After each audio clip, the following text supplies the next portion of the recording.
The Wilson administration had wanted us to be heavily involved in the peace process at the end of World War I. His 14 points imagined a world of peace after World War I, the Great War, the war fought to end all wars. The problem with this is that the American public is not exactly willing to go along with most of Wilson's proposals that he outlines in what we refer to as his 14 points. Wilson wanted free trade. He wanted essentially more transparency in the governments, in the Allied powers, and in the Central powers. He wants a League of Nations first and foremost so that nations can sit down and work out their differences with one another. He wants a reduction in arms and a reduction in navies in the belligerent powers, right, around the world. He wants the competing colonial claims of imperialism to come to an end. Wilson's very idealistic. The problem with this is quite simple. We all know Britain and France are not going to be willing to give up their territorial holdings on the one hand. And on the other hand, Americans here at home in the debate over the League of Nations are unwilling to involve America in a body, a peacekeeping body, that they believe might involve them in another world war. Because the League of Nations was a collective security agreement. What does that mean? When one nation that is a part of this agreement is attacked, all of those nations must come to its defense. So therefore, the League of Nations would put what front and center because we escape the destruction of World War I? What would put the U.S. military front and center? The Treaty of Versailles that ended World War I also did some other also created some other issues that really lead us to a Second World War and America being involved in it. And that is that it blamed Germany, of course, for World War I, even though Germany had very little to do with the initial cause of World War I and the shooting of Archduke Franz Ferdinand in Sarajevo, Bosnia. Okay. It made Germany pay stiff reparations for the war, which wrecked the German economy into the 1920s, and then it even goes into even more doldrums early in the Great Depression. The other thing that it did was it limited the ability for Germany to defend itself by taking or stripping away its army and navy. And last but not least, it took significant land holdings away from both Germany and the Soviet Union. So it should be no stranger to you that one of the major causes for the Second World War is, of course, Germany and the Soviet Union wanting those lands back, right? What we think of as the Cold War actually begins at the end of World War I because the United States wanted to try and topple the Bolshevik regime that had come to power in Russia at the end of the First World War. We send troops under the guise of what is called Operation Archangel to do that, along with the other Allied powers. But ultimately, that's unsuccessful. And the communists win in the Civil War that occurs from 1921 to 1923.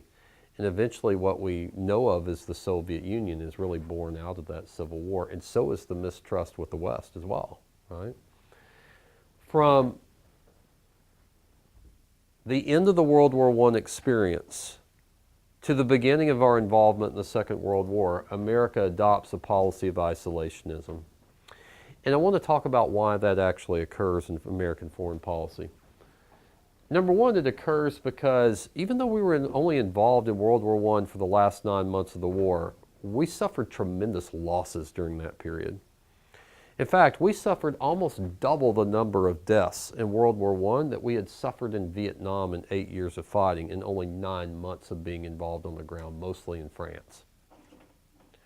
So the devastating loss of life at the end of World War I and the fact that we didn't want to become involved in the League of Nations, that loss of life really soured Americans on becoming involved in European affairs from this point forward. We do become involved in what is referred to, of course, as the Washington Naval Conference in 1921 and 1922. We do sign the Kellogg-Briand Pact in the late 1920s and 1926. Both of those agreements, respectively, limit weapons and limit the power of belligerent navies. And on the other hand, are these pledges, right, to to try to abstain from being involved in another global conflict again. But by the time that World War II rolls around, we have to think about what has happened for just a moment. So the U.S. relationship with China plays a heavy factor in us becoming involved in the Second World War. Bless you. Our acquisition of the Philippines plays a heavy role in us becoming involved in a Second World War. Our acquisition of Hawaii and Guam plays significant factors and play a significant part in us getting involved in a Second World War. Our inability to become heavily involved in the League of Nations kind of helps cause the Second World War in Europe to an extent. Of course, the Great Depression, which we have yet to get to, right, that also will play a major factor in bringing on the Second World War. Excuse me. But why do we get involved in the Second World War? We get involved for two essential reasons. Again, just like at the beginning of the First World War, right, there are our close ties with Great Britain. When the Second World War begins in Europe in September of 1939, within the course of that period, from September of 1939 to June of 1940, Hitler basically conquers, and I say Hitler, Nazi Germany basically conquers 65% of the European continent. Belgium, France, Luxembourg, the Netherlands, Norway, Denmark, Yugoslavia, all of these nations, and of course he is aligned with Italy and the fascist dictator Benito Mussolini, all of these nations fall rather quickly to the Nazis. But it's the fall of France by June 22nd, 1940 that really captures the attention of us here in the United States. Because think about it. Germany, in 4 years of war in World War I, could not knock out France. Now, all of a sudden, Hitler's Nazi war machine has done that in about 6 weeks. So across the pond here in the United States, whereas we have been isolationists for 2 decades and we are still mired in the Great Depression to a large extent, to say that we're involved in the Depression itself, right? We're involved in depression level economic by any metric. We're still in the Great Depression until the mid-1940s. In fact, it's safe to say it's not until 1944 that America even begins the process of getting out of the Great Depression. And by 1948, almost 20 years after the Great Depression came to an end, does America begin to return to pre-Depression levels of employment and GDP, for example. But to go back to where we were, right? After Hitler has gobbled up all of this territory and conquered France in 6 weeks, now he turns his attention to Great Britain. The Battle of Britain from late 1940 to mid-1941 is the first setback for the Nazi war machine. During that time, Hitler bombs Britain back into the Stone Age, quite literally. The tiny British Air Force fights the German Air Force or Luftwaffe to a draw. And what Hitler realizes is this: Great Britain still has the world's most powerful navy. He absolutely cannot invade it, right? He can only hope to terrorize it, okay? However, what does that mean for the United States? Seeing Britain as the only democracy still standing in Western Europe and the only thing still standing in between Hitler's war machine and a possible invasion of the United States meant that we either have to back Britain or remain neutral. By mid-1941, it's pretty clear that the United States, we've already signed the Atlantic Charter with Great Britain by this point in time. We've already introduced a Lend-Lease program by this time to the British. We're already involved in the Second World War in Europe because we're sending or we're shipping material and aid to the British by this point in time. The counterstroke for World War II has already begun in the East anyway. By June of 1941, Hitler has invaded the Soviet Union. No, Stalingrad will not occur for another 18 months, right, which becomes one of the major turning points of the Second World War. But Hitler's invasion of the Soviet Union means that a new front in the Second World War is opened up even before the United States becomes involved in the war.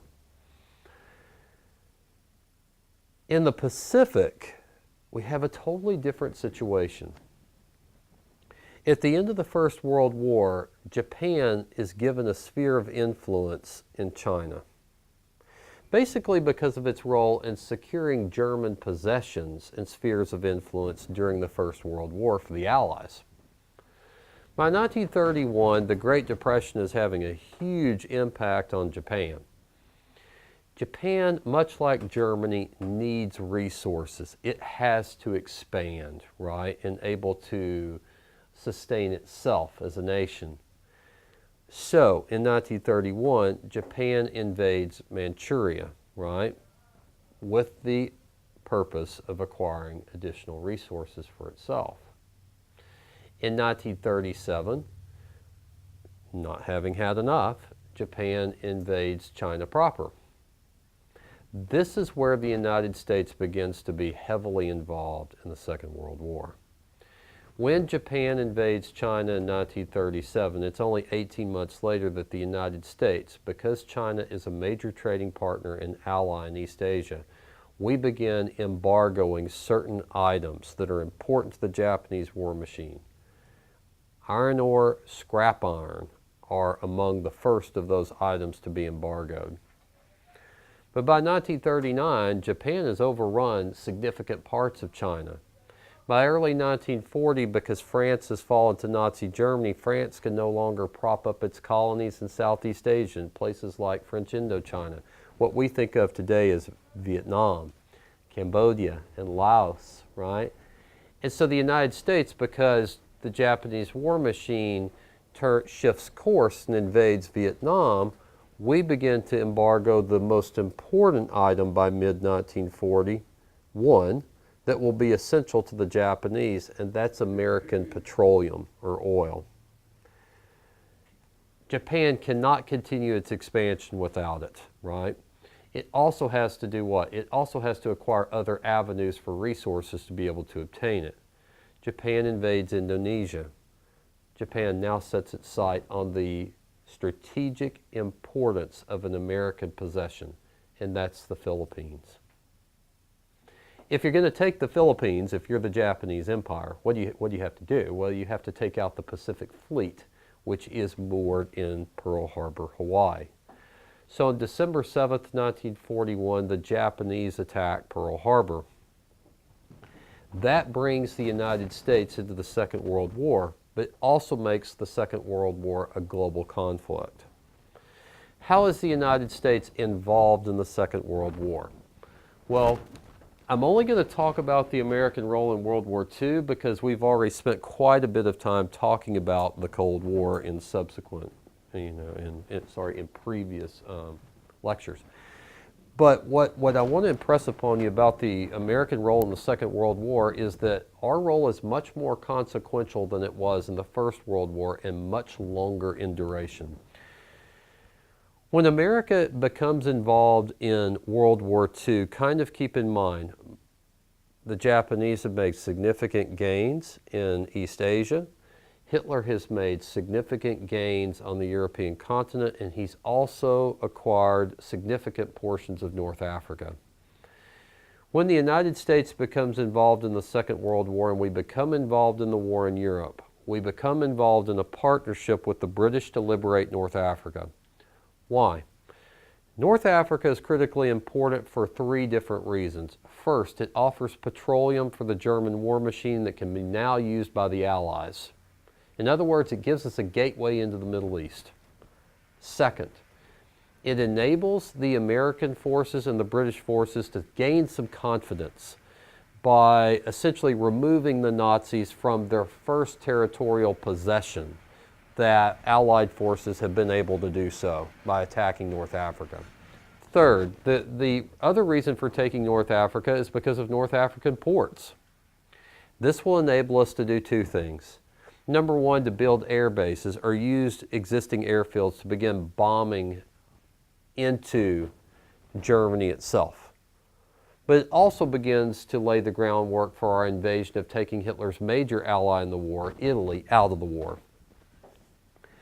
By mid-1943, we have swept out the resistance in North Africa, and the Americans, the British, and the Canadians began invading Italy. By June of 1944, we have also swept through Italy, and we forced Mussolini, the fascist dictator, who is Hitler's major ally in the war. We have forced him to move into the northern Alps of Italy, and basically Italy is no longer a major factor in the conflict, though American forces are still fighting in northern Italy, even at the very end of the war. Basically, by mid-1944, we have taken Hitler's major ally out of the Second World War, out of the picture completely. However, we have to remember that in early 1943, the Soviets had defeated the Germans at Stalingrad, and they began the push, the Red Army, the Soviet Army, against the Nazi war machine. And for the first time, the Nazi war machine is facing a reversal that appears to be catastrophic, right? In other words, the Soviets actually began pushing through Eastern Europe by early 1944. They began knocking on the doorstep of Germany from the east by late 1944.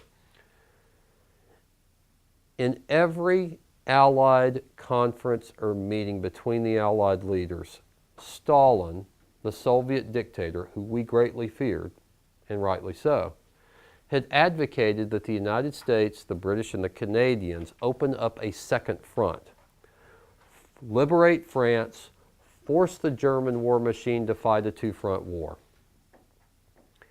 That happens in June of 1944 with the Normandy invasion, with the D-Day landings. The United States, the British, and the Canadians establish a foothold in Western Europe after the Normandy landings. We liberate Paris, and in late 1944, we absorb Hitler's final counterattack in the West at the Battle of the Bulge. By January, late January of 1945, early February 1945, after the Battle of the Bulge and a significant Allied victory in the West, American, British, and Canadian forces began moving towards and into Germany from the West for the very first time. The Soviet Army, by mid-April, begins encircling the city of Berlin.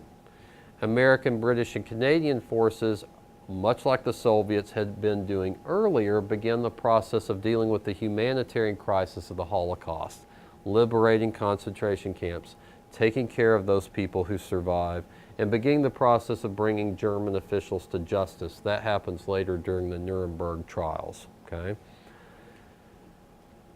So the United States' role is significant in the war in Europe.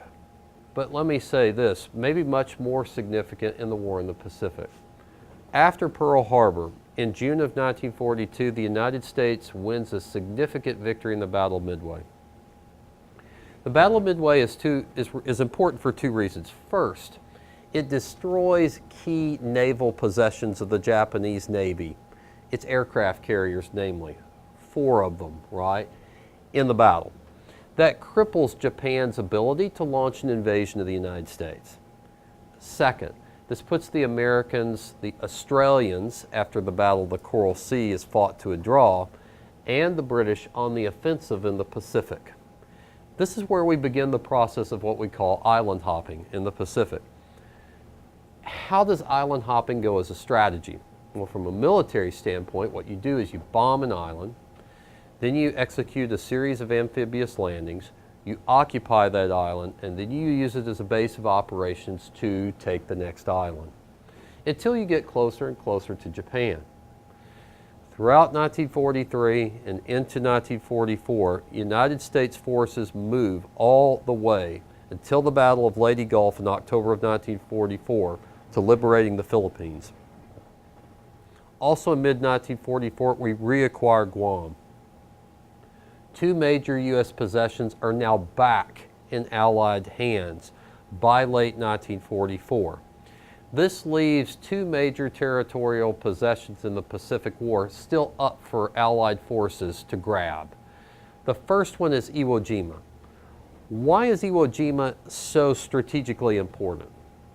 Well, Iwo Jima stands for Sulphur Island in Japanese, but Iwo Jima is critical because the Japanese have built a series of airfields on the island.